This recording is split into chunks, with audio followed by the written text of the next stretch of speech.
This is part 2 of training a cat to walk on a leash. This is the equipment I use to walk our cat Eduardo. An H-style harness, a standard 6-foot leash, a knapsack with a wicker basket inside lined with newspaper. The harness needs to have 2 clasps, one on the back loop that goes around the chest and one on the front loop that goes around the throat. Eduardo's a floppy cat, really easy to work with.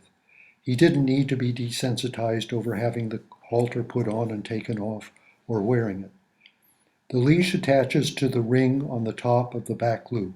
The cat feels resistance from the leash on his chest, not his throat. I'd expect most cats would need time to adjust to having the halter put on and off and wearing it, and then also time to adjust to the feeling of resistance to the leash. Now to the knapsack. Using a knapsack was my key discovery in getting Eduardo to go for long walks. He was reluctant to walk away from his home territory. He was uncomfortable doing that. It was a hard direction for him to walk in. The easy direction is toward home. By using the knapsack, I carry Eduardo away from his home territory, and when I put him down, he has a natural goal or purpose for his walk, which is to get home. Once I began using the knapsack to carry him, he started to walk almost like a well-trained dog, moving right along. On a typical walk, he covers 1.3 miles on his own paws.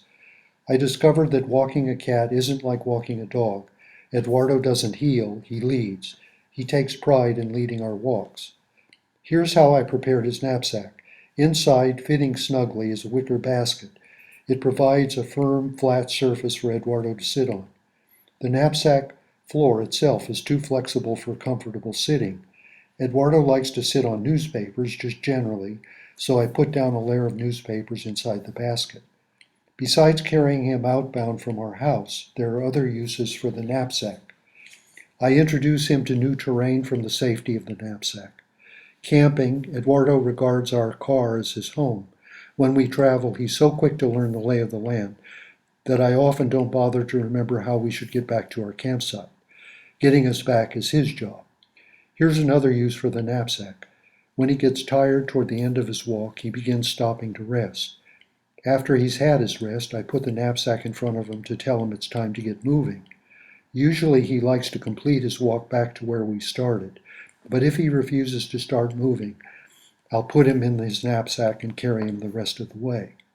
Eduardo will ride in the knapsack without complaint for about 45 minutes. Then he gets restless and starts meowing in my ear. At that point, I'm glad to put him down, and he takes us home.